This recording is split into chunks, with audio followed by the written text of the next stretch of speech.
क्योंकि आज से हम लोग का जो सत्संग कार्यक्रम शुरू होगा वो दो रूप में होगा। जैसे परमेश्वर से ईश्वर, ईश्वर से जीव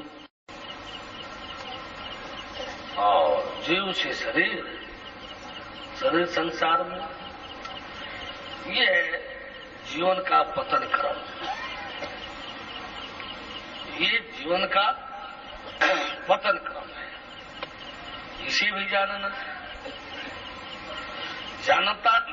तो हम लोगों को इस क्रम में है,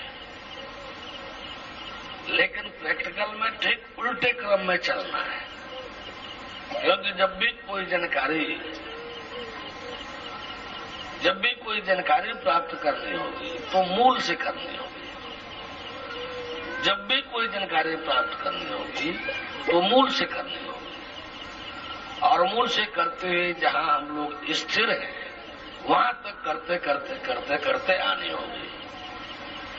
लेकिन जब दर्शन करना होगा तो हम छलांग लगाकर मूल पर नहीं जा सकते। जिस क्रम से इस सृष्टि की उत्पत्ति हुई है, जिस क्रम से इस सृष्टि की उत्पत्ति हुई है, और होते होते होते होते आज हम लोग जो शरीर मान करके संसार में बैठे हैं, तो जानकारी तो होगी मूल से ही, परमेश्वर से, परमात्मा से, परम ब्रह्म से, भगवान से। फिर उसके बाद से जानकारी होगी, उनके बाद से दूसरे रूप पर आत्मा, ईश्वर ब्रह्म, नूर सोल स्पिरिट। अब उससे दो भाट हो जाए, आत्मा ईश्वर ब्रह्म, नूर सोल स्पिरिट एक तरफ रह जाएंगे और शक्ति अलग हो जाएंगे, छिटक के।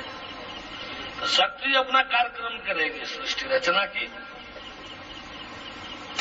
शक्ति अपना कार्यक्रम करेगी सृष्टि रचना की, और सृष्टि रचना करते हुए फिर शक्ति आएगी इधर मानव शरीर रचना तक। जब मानव शरीर की रचना की बात आएगी फिर इधर पर आत्मा जो है उस शरीर से जुड़ करके, जुड़ते ही जीव रूप में होता हुआ और फिर एक सर्किल क्रिएट हो जाए, ये गोला क्रिएट हो जाए। हम लोग इस क्रम से इस सृष्टि को जानेंगे, और जब देखना होगा, दर्शन करना होगा, तो ठीक उल्टे क्रम से हम लोग देखते हुए उस मूल तक चलेंगे। जैसे संसार से शरीर को खींच करके अलग किया जाएगा,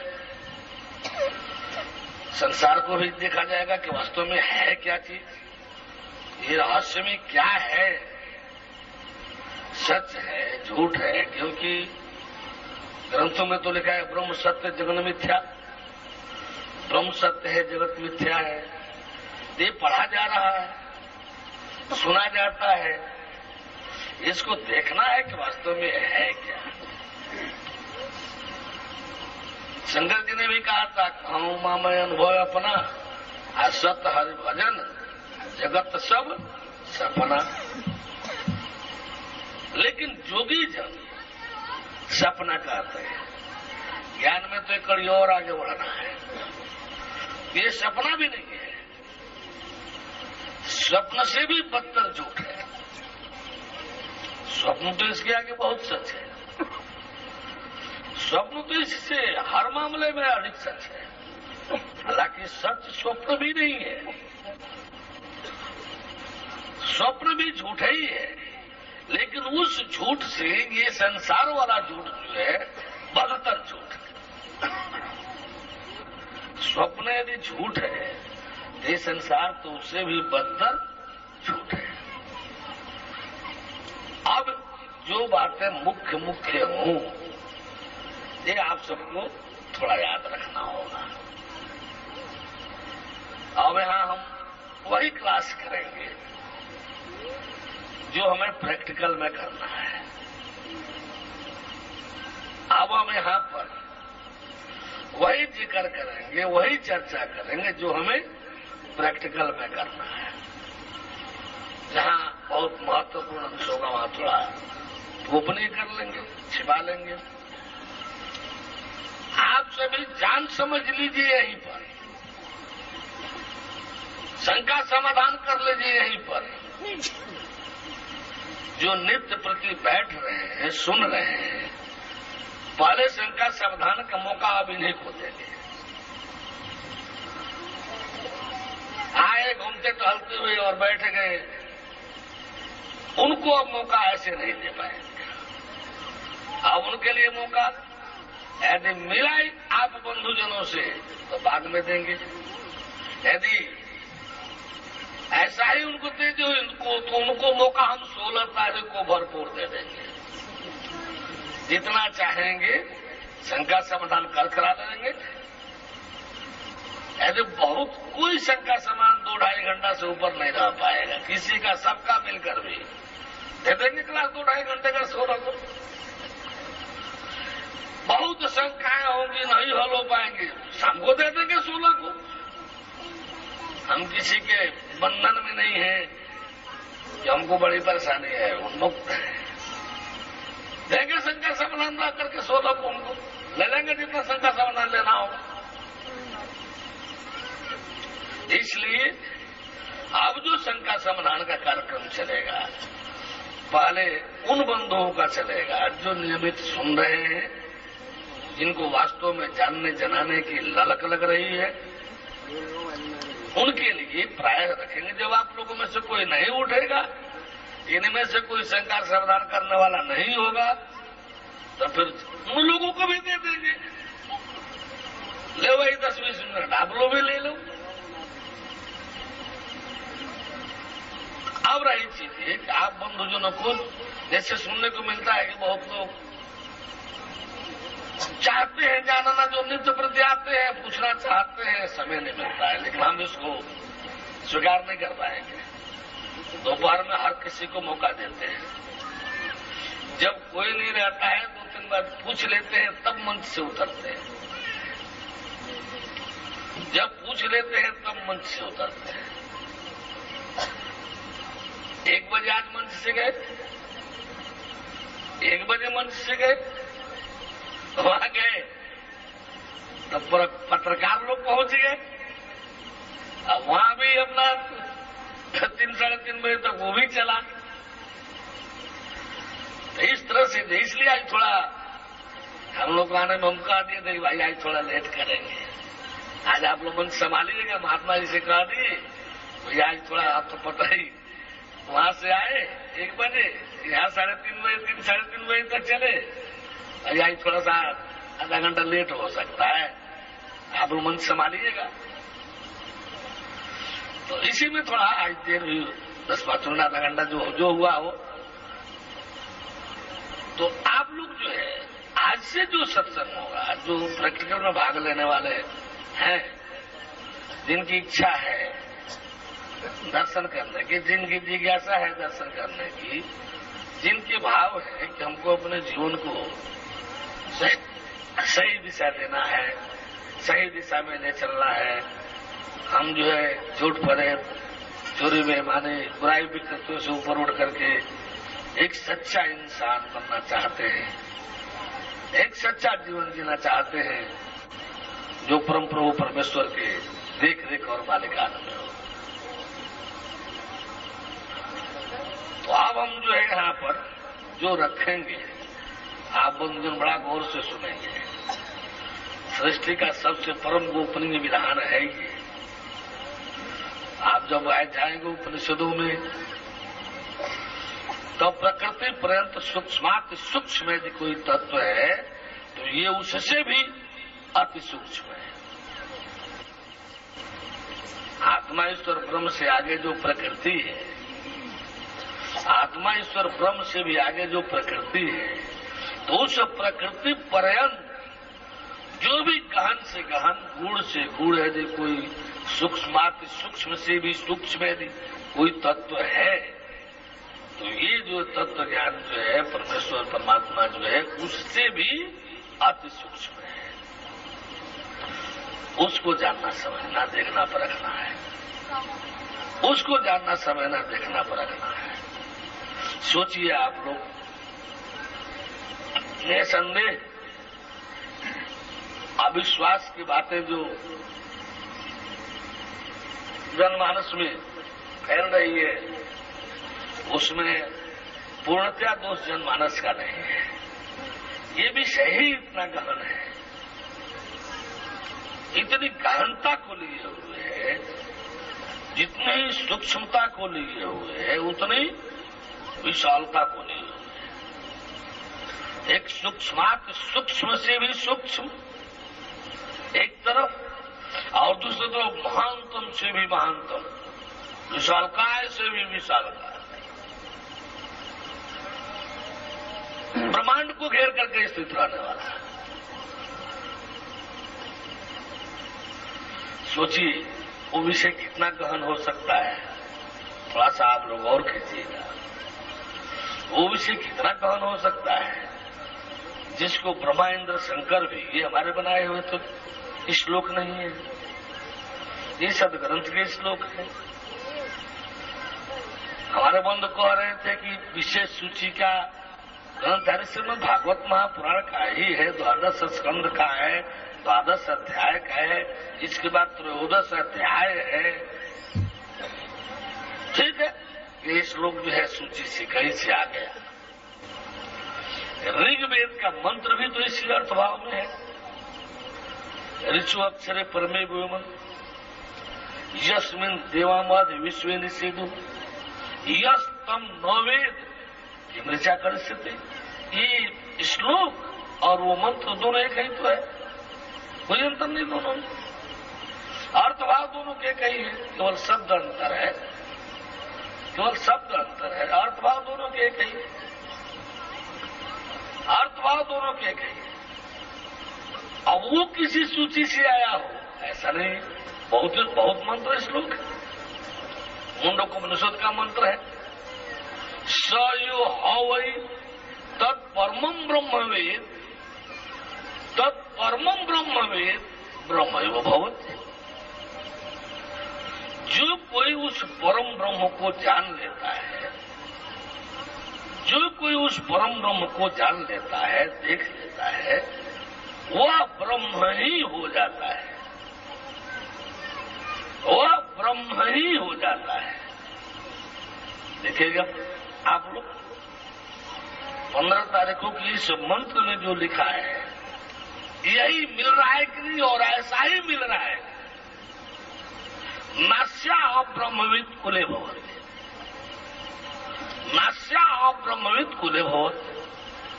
तत्पश्चात उसके कुल में कोई अब्रह्मविद आगे चल करके नहीं रह जाता। फिर क्या कहा, तरति शोकम, तरति शोकम, तरति पापम, तरति शोकम, तरति पापम, गुहा ग्रंथिभ्यो विमुक्तो अमृतो भवति।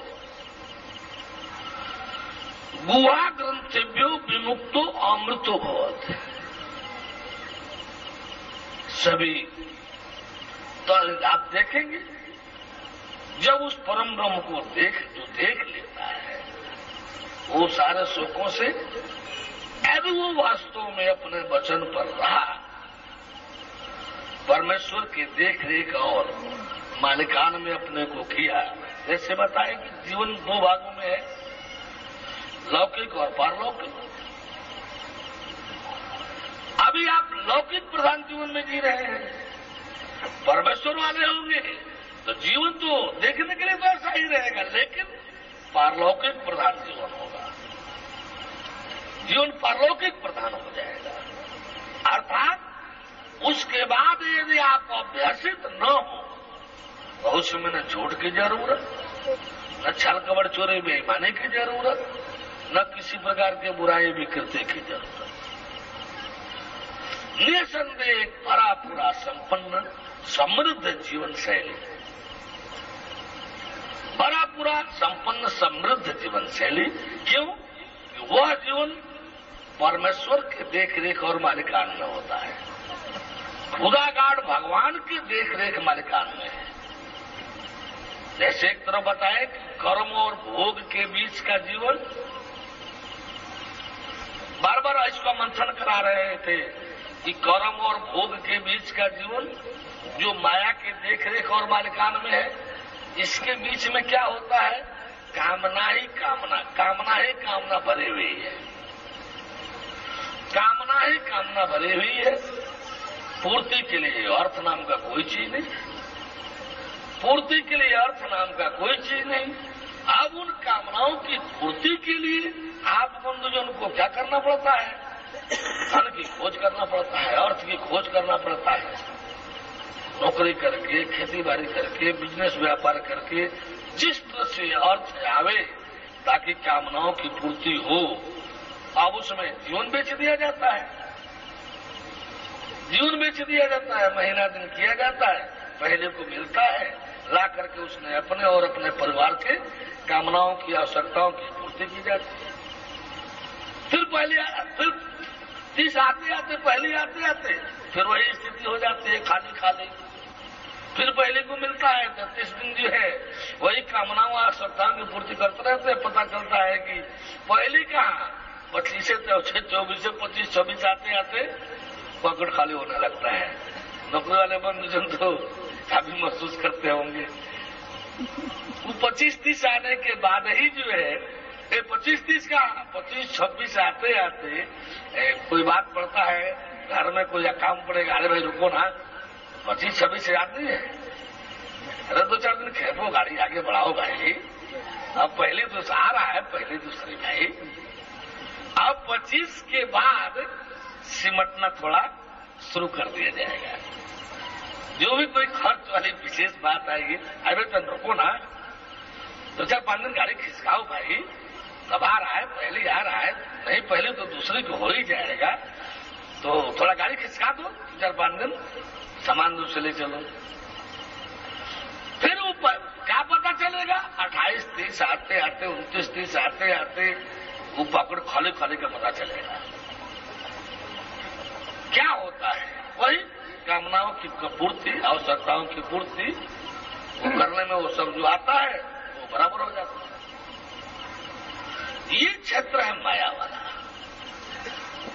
कर्म और भोग के बीच का।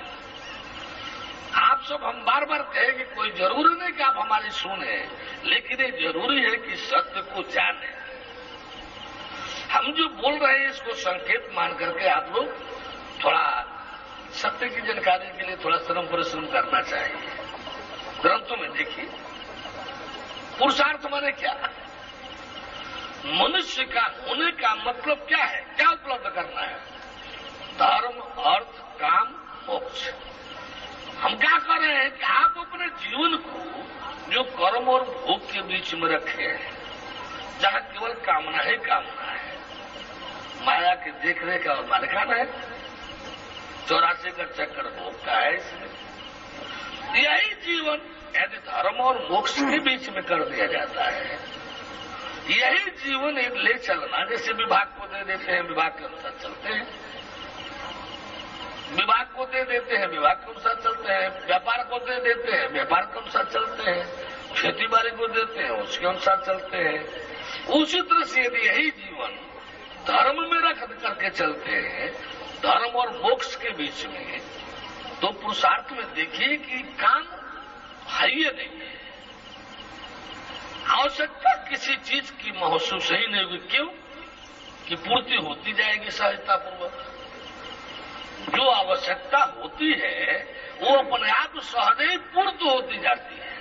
तो जब पूर्त होती जाती है तो फिर कामना की आवश्यकता, कामना की जरूरत, जब सहज ही आवश्यकता की पूर्ति होती जाए, वो पहले पूर्ति ही होती जाएगी क्या चाहिए, तो फिर कामना रह नहीं जाएगी। मान लीजिए कामना यदि आती भी है, आवश्यकता यदि महसूस भी होता है, तो ऑलरेडी पहले से अर्थ है, धर्म अर्थ तब काम, अर्थ तब काम। तो जब अर्थ है ही है तो एक नहीं 10 कामना आवे, पूर्त हो जाएगा। एक नहीं 10 कामना आवे, पूर्त हो जाएगा। कामना आकर के परेशान नहीं कर सकती, आवश्यकता आकर के सकती, जीवन नहीं बेचवा सकती, जीवन बेचवा नहीं सकती। हम चाहे आप बंधुजनों को कि अव्यवस्थित और असुरक्षित क्षेत्र से अपने जीवन को आश्रित तो सही, अपने जीवन को मतलब ये नहीं कि कमाऊ मेंबर हमारे तरफ आ जाए, आश्रित सड़क पर चले जाए, ऐसा नहीं है। ये नहीं कि महिलाएं आ जाए, पुरुष अपने सड़क पर चले जाए, ऐसा नहीं है। जो आप पर आश्रित है वो भी तो जीव है, लड़के हैं, बच्चे हैं, परिवार है, माता जी है, पिताजी है, वे आश्रित सही। आप लोग को अपना क्षेत्र बदलना पड़ेगा। यदि अव्यवस्थित और सुरक्षित से व्यवस्थित सुरक्षित क्षेत्र चाहते हैं, जीवन भी लोक जब लोक प्रधान जीवन जीने का प्रयास किया जाएगा तो लोक की सारी वस्तुएं पीछे पीछे अपनी मर्यादा के लिए दौड़ कर आएंगे। ये खड़ा है, इनको छुट्टी कर दे, मशीन में जल डाल दे, इनको फुर्सत हो जाए। वो करना ही पड़ेगा, चाहे जब करें, मत कर हो गए। ऐसे निकलना चाहते होंगे, आपकी मर्जी। राम जी कहे थे सुनो करो जो तुम्हें सुहाई, हम भी वैसे ही कर रहे हैं। ये सब सच्चाई की बातें रख रहे हैं, सुनिए, कीजिएगा वही जो आप सबको अच्छा लगे, जो आप सबको अच्छा लगे। हम लोग गला दबा के गर्दन पकड़ करके जबरदस्ती तो कहेंगे नहीं कि ऐसा ऐसा रहिए, ऐसा कीजिए, यही कीजिए। ये तो सत्य के विधान में है ही नहीं, ये तो सत्य के विधान में है ही नहीं। इसमें दबाव से नहीं, भाव से चलना चलाने का विधान है। किसी को दबाव से नहीं चलाया जा सकता, इसमें भाव से चलने चलाने का विधान है। जो कोई चलेगा भाव से चलेगा, दबाव से नहीं। किस बात का दबाव, किस बात का दबाव? जो जीवन लेकर के जैसा जीवन जी रहे हैं, हम लोग देख नहीं रहे कौन कैसा जीवन जी रहा है। जीव के परमेश्वर मुक्ति अमरता की भी जिम्मेदारी भार, और जिस परिवार को लेकर के आप सब परेशान हैं, वो भी उसकी भी जिम्मेदारी। जिस परिवार को लेकर के आप सब परेशान हैं, उसकी भी जिम्मेदारी। ये तो जिम्मेदारी का लेना है पूर्णतया। ये कहना कि आप छोड़ दीजिए उस क्षेत्र को, चोरी बेईमानी झूठ भरे लूटपाट वाले क्षेत्र को, एक सच्चा जीवन जीने का अभ्यास करें। कहे तो ईमान, सच्चाई, संयम पूर्वक जी कर दिखलावे, सारी व्यवस्था हमसे ले। ईमान से संयम पूर्वक सत्य सच्चाई का जीवन, सत्य प्रधान जीवन जी कर दिखलावे, हमसे व्यवस्था ले। मत करें हमारा कुछ भी, कोई भक्ति सेवा मत करें, हम पूरा करेंगे। क्यों कि जीव का उद्धार इतना सहज सरल नहीं है। यदि जीव के उद्धार के लिए हमको इतना करना पड़ता है तो हमको कोई परेशानी नहीं, हमको कोई परेशानी नहीं होगी। कहे थे नरेंद्र विवेकानंद, जब अंत शरीर छूटने लगी तो प्रार्थना किया था कि हे प्रभु,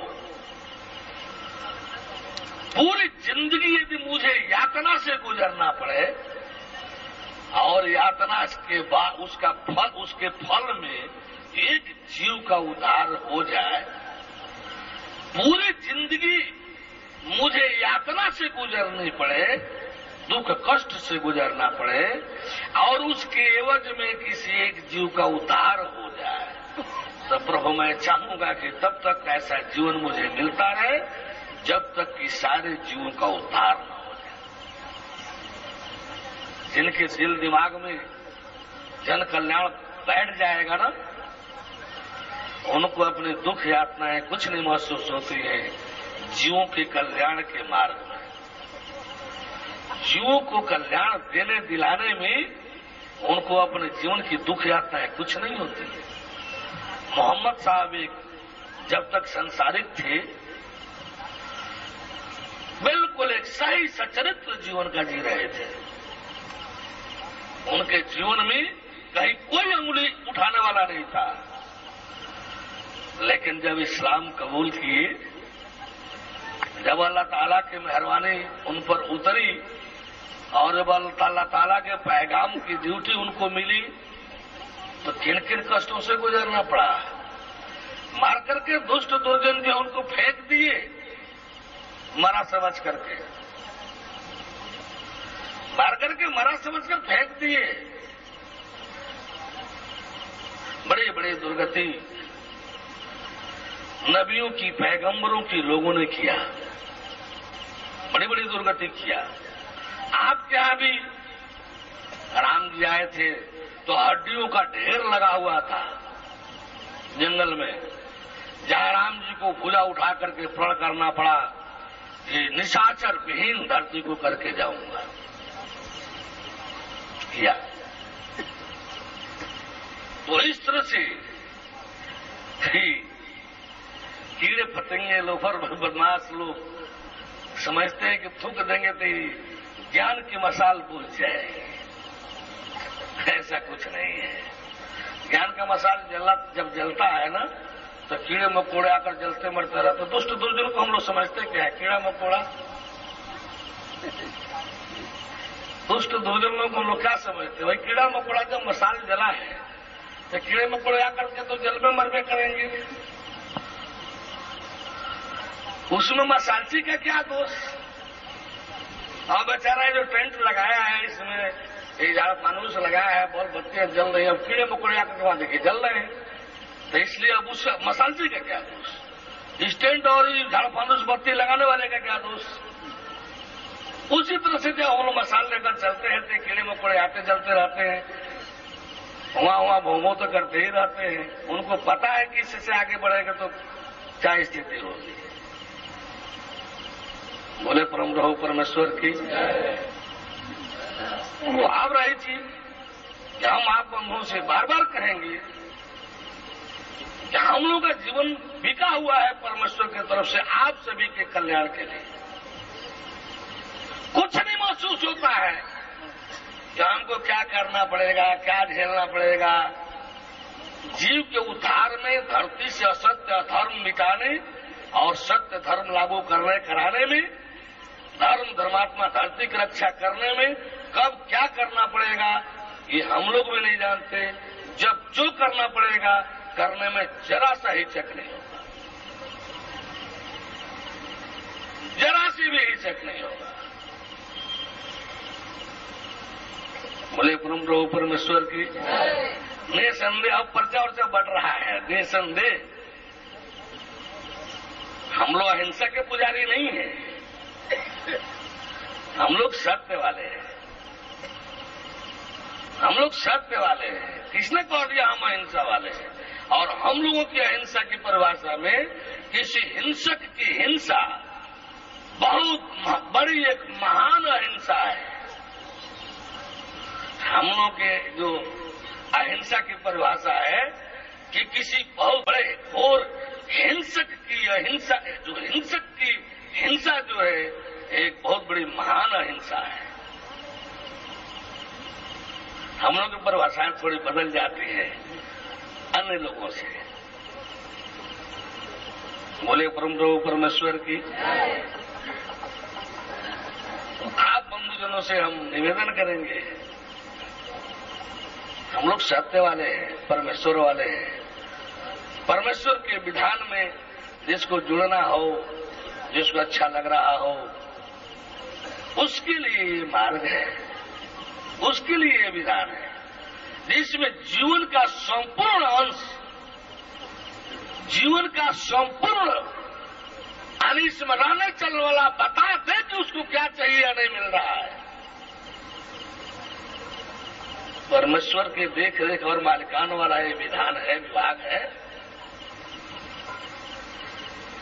परमेश्वर के देख रेख और मालिकान वाला ये विभाग है। ये कोई गुड्डा गुड्डी का खेल वाला नहीं है। एक बार हमसे बिहार के उसमें MC कुंद्रा अतिरिक्त मुख्य सचिव भी थे, IG CID थे, DIG पुलिस से पूछे, कोई बातचीत चल रहा था, पूछे कि आप हिंसा में भरोसा रखते हैं कि अहिंसा में? पत्रकार बंधुजन भी थे उसमें। हम कहे कि यदि हम इसका जवाब यदि प्रश्न में दें तो कह लोग दे सकते हैं। हम पूछे कि इसका जवाब यदि हम प्रश्न में दें तो कह लोग दे सकते हैं। पूछे कि विष्णु जी, रामचंद्र जी और कृष्ण,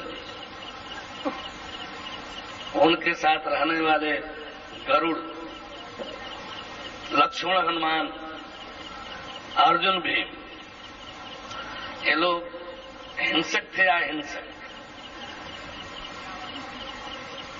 विष्णु, राम, कृष्ण, लक्ष्मण, हनुमान, अर्जुन